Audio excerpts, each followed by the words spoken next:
Legal system कोई भी हो, कोई ना कोई लैकुना या लूपहोल उसमें होता ही है, जिसका फायदा उठाकर कोई शातिर व्यक्ति किसी मासूम या इनोसेंट व्यक्ति को भारी नुकसान पहुंचा सकता है, इवन उसे जेल तक भी पहुंचा सकता है। अब आमतौर पर जो हम लोग आपस में पैसों का लेना देना करते हैं, अगर उसमें पैसा मान लो ना चुकाया या कॉन्ट्रैक्ट टूट गया तो उसके लिए क्या मामले बनते हैं? उसके लिए ज्यादा दीवानी के मामले बनते हैं, सिविल नेचर के मामले बनते हैं। लेकिन आजकल ट्रेंड बदल रहा है, लोग सोचते हैं कि सिविल के मैटर को लाकर कोई फायदा नहीं है क्योंकि इसे जेल तो होगी नहीं, और सिविल के मामले चलेंगे सालों सालों, तो वहां पर ज्यादा पैसा ही वापस मिलेगा। तो इस प्रोसेस को फॉलो करने में कोई समझदारी नहीं है, तो लोग उसका दूसरा एक ऑल्टरनेटिव अपनाते हैं और करते क्या है कि उन लोगों के खिलाफ जिनके खिलाफ वो कोई सिविल रेमेडी ले सकते थे, जो कि लेनी चाहिए थी, उनके खिलाफ कोई भी आपराधिक यानी कि क्रिमिनल प्रोसीडिंग्स को इनिशिएट कर देते हैं। इस इंटेंशन के साथ जब आदमी जेल में जाएगा तो जो हम डिजायर कर रहे हैं वो हमारी नीड को ये आदमी फुलफिल करेगा और ये हैरेस होगा। अब यहां पर कानून का मिसयूज हो रहा है और हमारा लीगल सिस्टम भी उन्हें इस तरह का कोई ना कोई अपॉर्चुनिटी दे देता है कि वो उसको मिसयूज भी कर लेते हैं। दोस्तों, मैं हूं राकेश कपूर और आप देख रहे हैं जुडिशियल कंपटीशन टाइम्स की लॉ अपडेट्स। तो ठीक है, आज ऐसे ही एक मैटर के साथ डील करेंगे जहां पर कुछ लोगों ने प्रॉपर्टी को खरीद करने के लिए एक एग्रीमेंट किया। टोटल सौदा हुआ था 1,35,00,000 रुपए में, और यह भी तय हुआ था कि इसका 25% शुरुआत में आपको एज अ टोकन मनी देना होगा। 19 लाख रुपए शुरुआत में दिए गए थे, 10 लाख का चेक भी दिया गया था जो कि बाउंस हो गया। अब चेक बाउंस होने की वजह से जो सेलर था उसने कहा, भाई साहब आपका चेक बाउंस हो गया, अब मैं तो आपको ये प्रॉपर्टी बेचता नहीं, मैं तो ये प्रॉपर्टी अब किसी और को बेच रहा हूं।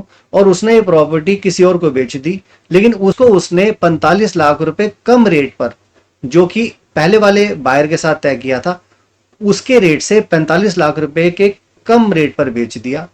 और जब ये जो फर्स्ट वाला बायर था, जब उसने ये कहा, मतलब प्रोस्पेक्टिव बायर जो था, जो खरीदना चाहता था, उसने जब अपने पैसे वापस मांगे वो 19 लाख रुपए, तो उसने कहा, अरे किस बात के पैसे भाई, तुम्हारी वजह से मुझे 45 लाख रुपए का नुकसान हुआ है, तो ये पैसे तो तुम्हें वापस मिलते नहीं।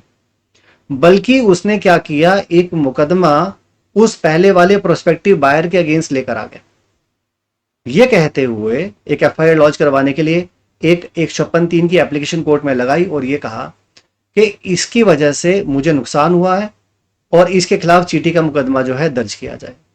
कोर्ट ने यह पाया उस एप्लीकेशन में, जो कि 156(3) की एप्लीकेशन थी, कोर्ट ने कहा यार ये तो मामला प्योर सिविल नेचर का है, इसके बेसिस पे तो कोई मामला बनता नहीं, तो कोर्ट ने उसकी 156(3) की एप्लीकेशन रिजेक्ट कर दी। अब ये व्यक्ति जो सेलर था वो यहां पे रुका नहीं, उसने क्या किया, एक प्राइवेट कंप्लेंट डाल दी कि साहब हमारे साथ तो चीटिंग हुई है और हमें 45 लाख रुपए का नुकसान इस व्यक्ति ने पहुंचाया है। एक्चुअल में उसकी मंशा ये थी कि मैं 19 लाख रुपए इसके हड़प कर लूं और मुझे ये पैसे उसको ना देने पड़े। अब आगे क्या हुआ, आगे की कहानी। मजिस्ट्रेट ने इस मामले में पुलिस को सेक्शन 202 ऑफ सीआरपीसी में डायरेक्शन दी कि यार इस मामले में आप कुछ इंक्वायरी इन्वेस्टिगेशन करो और हमें वापस रिपोर्ट करो।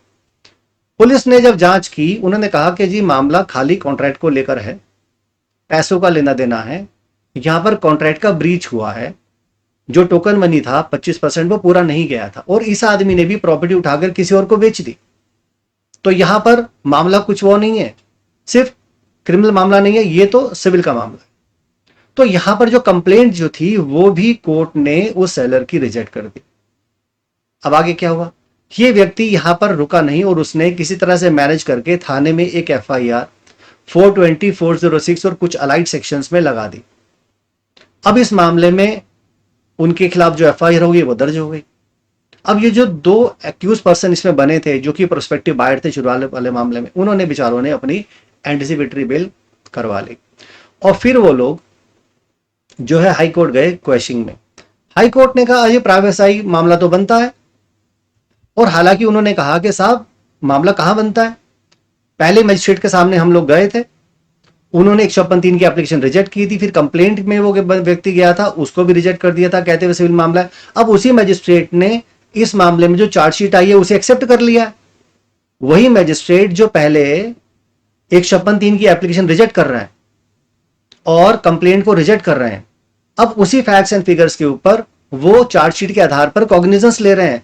और हाईकोर्ट ने भी उसकी 482 की एप्लीकेशन क्वेश्चनिंग ऑफ एफआईआर की जो एप्लीकेशन थी, हाई कोर्ट ने भी वो रिजेक्ट कर दी। अब ये बेचारा आदमी जब परेशान हो गया तो उसके बाद ये पहुंचा सुप्रीम कोर्ट में। सुप्रीम कोर्ट ने कहा कि भाई देखो यार, यहां पर जिन सेक्शंस के बारे में बात कर रखी है, 420, 406, ये सारे वाले मामले हैं, चीटिंग के लिए तो शुरुआत से ही ये देखा जाना चाहिए कि इस व्यक्ति की चीटिंग करने की नीयत थी या नहीं। उन्होंने काफी सारे एसेंशियल भी डिस्कस किए वहां पर, और 406 को भी डिटेल में एनालाइज किया, और काफी सारे साइटेशन को डिस्कस करने के बाद उन्होंने कहा कि ये मामला कोई क्रिमिनल मामला नहीं बन रहा है। और उन्होंने बल्कि ये भी कहा कि उत्तर प्रदेश में स्पेशली ये देखा जा रहा है कि कोर्ट्स भी और पुलिस भी अपना माइंड प्रॉपर अप्लाई नहीं कर रही, और वो ये डिस्टिंग्विश ही नहीं कर पा रही कि ये जो प्रॉपर्टी को लेकर पैसे के जो लेने देने के मामले हैं, ये क्रिमिनल मामले बना रहे हैं कि ये सिविल मामले बना रहे हैं। और बहुत सारे ऐसे मासूम लोग जो सिर्फ दीवानी का जो मामला जहां बन सकता था, उनकी जगह पर उसे क्रिमिनल प्रोसीडिंग्स में उन्हें जेल भेजा जा रहा है। तो उन्होंने अल्टीमेटली, कोर्ट ने इन जो प्रोस्पेक्टिव बायर्स था उनको रिलीफ दिया, और उन्होंने इसको क्रिमिनल प्रोसीडिंग्स नहीं माना और सिविल मैटर माना है। देखो दोस्तों, इस तरह की सही कानून की जानकारी है तो आदमी बहुत सारी प्रॉब्लम से बच सकता है।